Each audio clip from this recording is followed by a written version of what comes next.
Wireless application examples. Wireless sensor network refers to a group of spatially dispersed and dedicated sensors for monitoring and recording the physical conditions of the environment and organizing the collected data at a central location. There are numerous applications of WSN.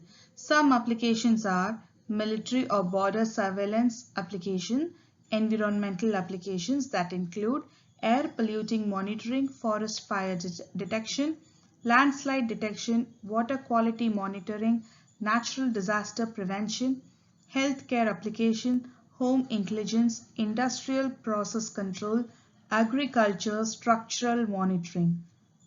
Let's see one by one. First is the military or border surveillance application. WSN are becoming an integral part of military command, control, communication, and intelligence system. Sensors can be deployed in a battlefield to monitor the presence of forces and vehicles and track their movements, enabling close surveillance of opposing forces. The chemical, nuclear, and biological attacks can also be detected through the sensor nodes. An example of this is the sniper detection system, which can detect the incoming fire through acoustic sensors, and the position of the shooter can also be estimated by processing the detected audio from the microphone. Second application is the environmental applications. These sensor networks have a huge number of applications in the environment. They can be used to track movement of animals, birds and record them. Monitoring of earth, soil, atmospheric context, irrigation and precision agriculture can be done through these sensors. A common example is of ZebraNet. The purpose of this system is to track and monitor the movements and interaction of zebras within themselves and with other species also. There are many applications in monitoring environment parameter, some examples of which are given below. Air pollution monitoring. Wireless sensor networks have been deployed in several cities to monitor the concentration of dangerous gases for citizens. These can take advantage of the ad hoc wireless link rather than wired installations, which also make them more mobile for testing readings in different areas. Forest fire detection. A network of sensor nodes can be installed in a forest to detect when a fire has started. The nodes can be equipped with sensors to measure temperature, humidity, and gases which are produced by fire in the trees or vegetation. The early detection is crucial for a successful action of the firefighters. Landslide detection. A landslide detection system makes use of a wireless sensor network to detect the slight movements of soil and changes in various parameters that may occur before or during a landslide. Through the data gathered, it may be possible to know the impending occurrence of landslide long before it actually happens.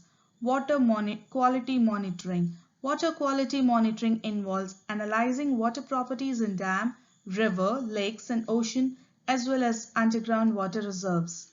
The use of many wireless distributed sensors enables the creation of an accurate map of water status and allows the permanent deployment of monitoring stations in locations of difficult access without the need of manual data retrieval. Natural disaster prevention.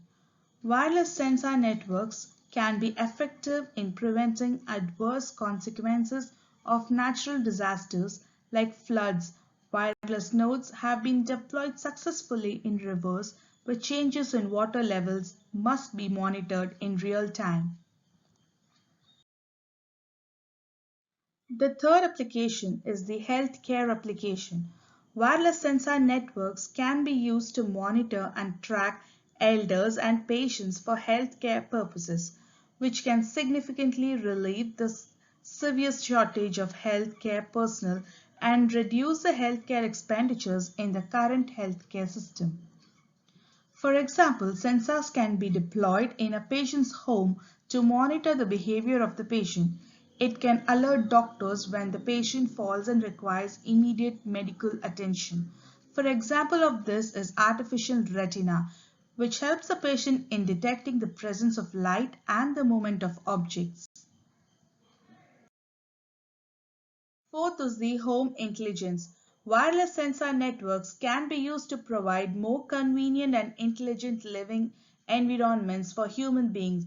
For example, wireless sensors can be used to remotely read utility meters in a home like water, gas, electricity, and then send the readings to a remote center through wireless communication. Fifth is the industrial process control. In industry, WSN can be used to monitor manufacturing process or the condition of manufacturing equipment.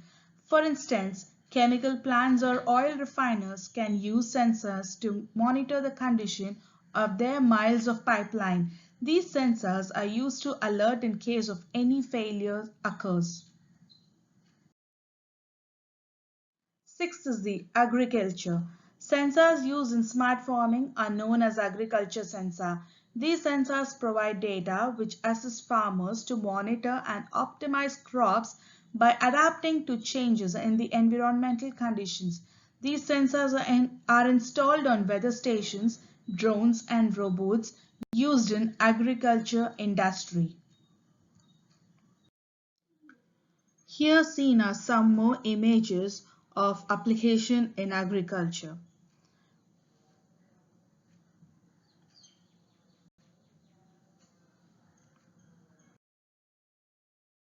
Next is structural monitoring. Wireless sensors can be used to monitor the movement within buildings and infrastructure such as bridges, flyovers, embankment, tunnels, etc., enabling engineering practices to monitor assets remotely without the need for costly site visits, as well as having the advantage of daily data, whereas traditionally this data was collected weekly or monthly using physical site visits involving either road or rail closure in some cases. It is also far more accurate than any visual inspection that would be carried out. Single node architecture, hardware components.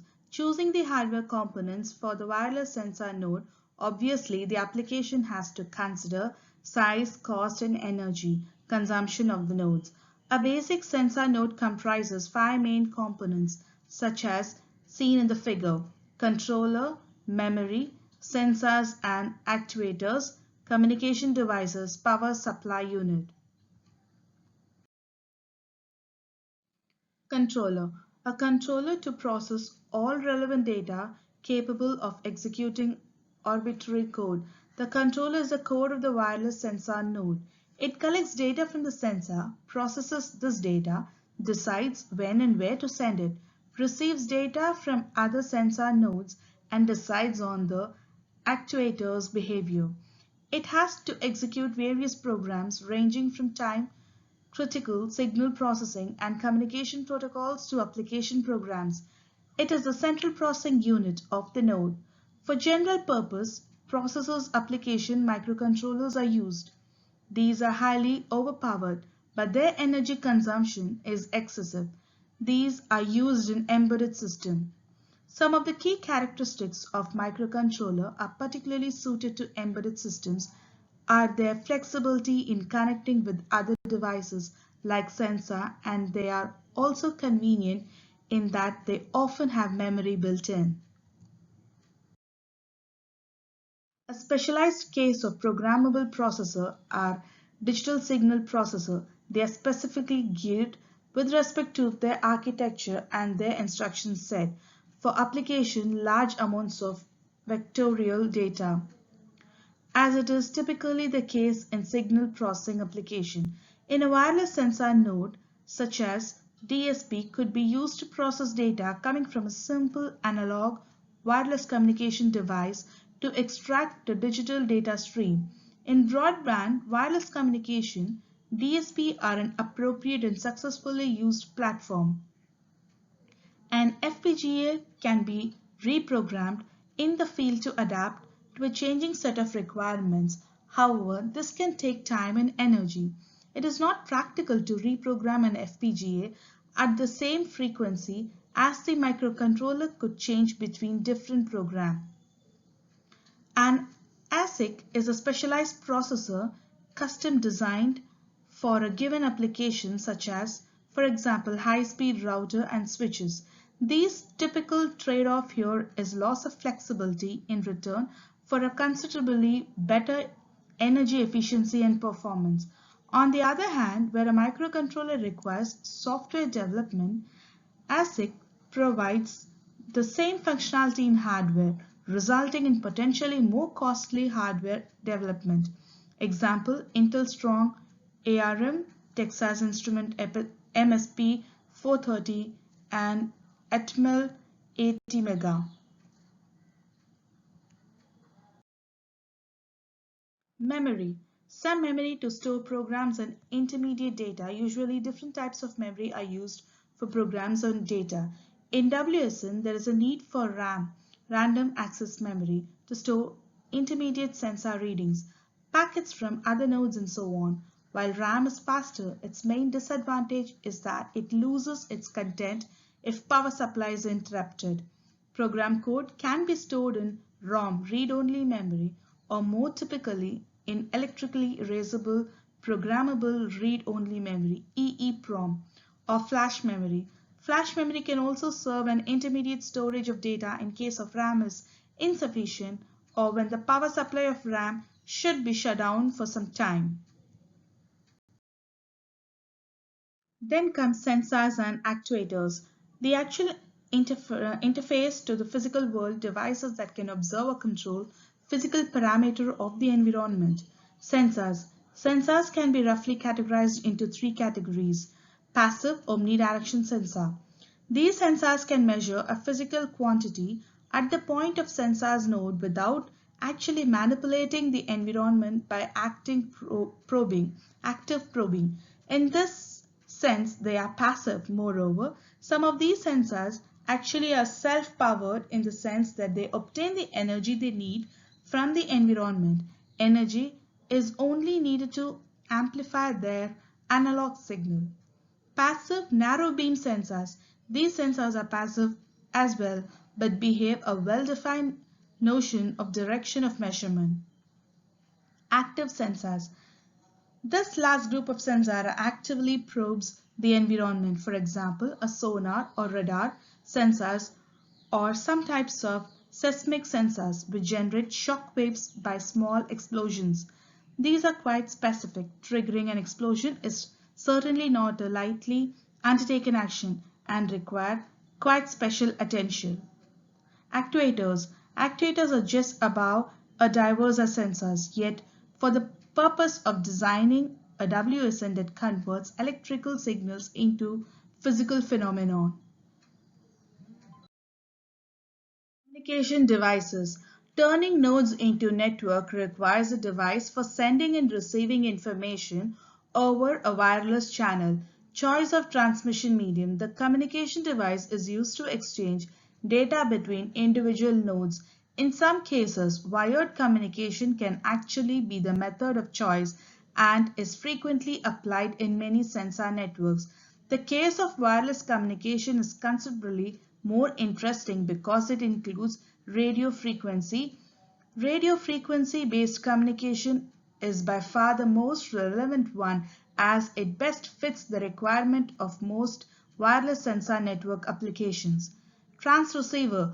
For communication, both transmitter and receiver are required in a sensor node to convert a bit stream coming from a microcontroller and convert them to and from radio waves.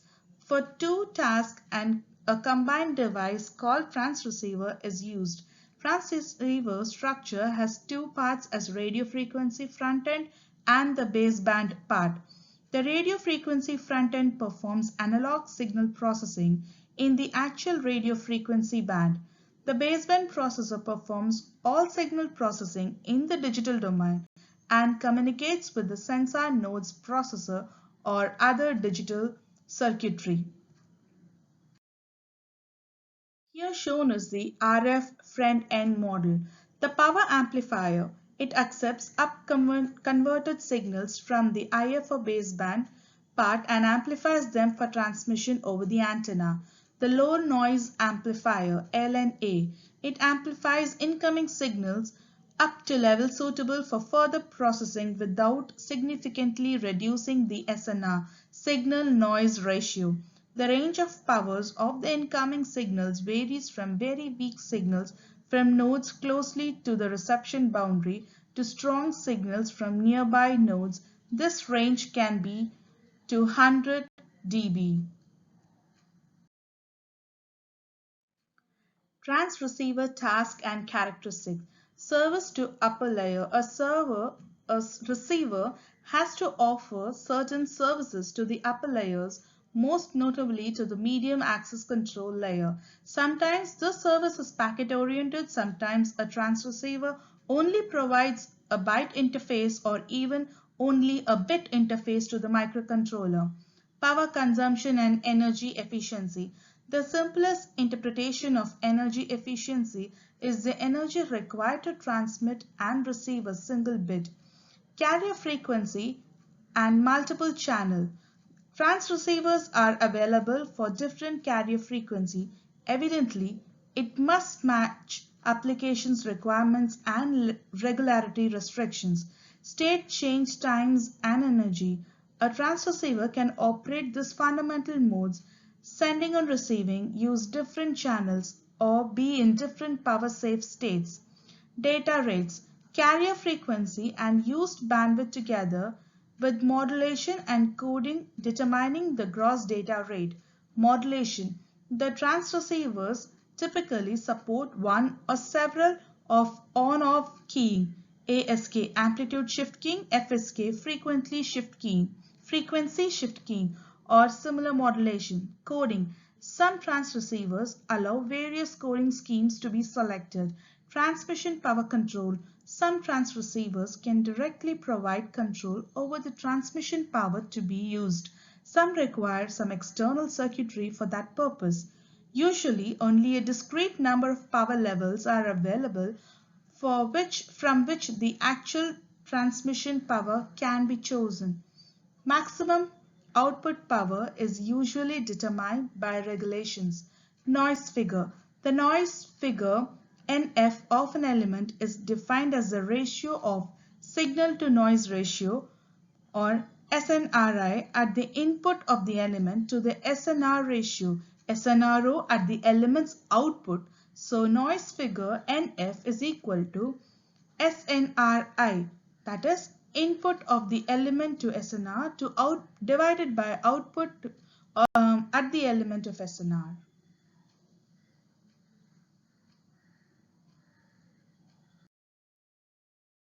It describes the degradation of SNR due to the element's operation and is typically given in dB. Gain. The gain is the ratio of the output signal power to the input signal power and is typically given in dB. Amplifiers with high gain are desirable to achieve good energy efficiency. Power efficiency. The efficiency of the radio front end is given as the ratio of the radiated power to the overall power consumed by the front end. For a power amplifier, the efficiency describes the ratio of the output signal's power to the power consumed by the overall power amplifier. Receiver sensitivity.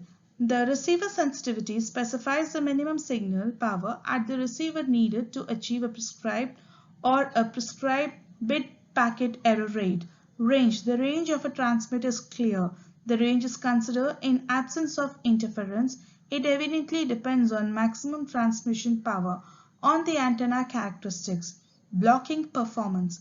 The blocking performance of a receiver is its achieved bit error rate in the presence of an interferer. Out-of-band emission. The inverse to adjacent channel suppression is the out-of-band emission of a transmitter. To limit disturbances of other systems or of WSN itself in a multi-channel setup, the transmission should produce as little as possible of transmission power outside of its prescribed bandwidth centered around the carrier frequency. Carrier sense and RSSI. In many medium access control protocol, sensing whether the wireless channel the carrier is busy is a critical information. The receiver has to be able to provide that information. The signal strength at which an incoming data packet has been received can provide useful information. A receiver has to provide this information in the received signal strength indicator RSSI. Frequent stability. The frequent stability denotes the degree of variation from nominal center frequency when environmental conditions of oscillators like temperature or pressure change. Voltage range. Receivers should operate reliably over a range of supply voltages. Otherwise, insufficient voltage stabilization circuitry is required. Power supply unit. The batteries are necessary to provide energy, sometimes some form of recharging by obtaining energy from the environment is available as well. There are essentially two aspects: storing energy, energy scavenging, storing energy, that is batteries. Traditional batteries, the battery source of a sensor node is a battery, either non-rechargeable or, if the energy scavenging device is present on the node, also rechargeable. So here shown are the energy densities of various primary and secondary battery types. So upper one is the primary batteries and the second one is the secondary batteries. Upon these batteries, the requirements are capacity under load, self-discharge, efficient recharging. Capacity, they should have high capacity as at a well weight, small volume and low price. The main metrics is energy per volume. Capacity under load, they should withstand various usage pattern as a sensor node can consume quite different levels of power over time and actually draw high current in certain operation modes. Self-discharge. Their self-discharge should be low. Zinc air batteries, for example, have only a very short lifetime. Efficient recharging. Recharging should be efficient even at low and intermittently available recharge power. Scavenging. Depending on application, high capacity batteries that last for long times, that is have only a negligible self-discharge rate and that can efficiently provide small amounts of current. Ideally, a sensor node also has a device for energy scavenging, recharging the battery with energy gathered from the environment. Solar cells or vibration based power generation are conceivable options. This will be continued with the next slide.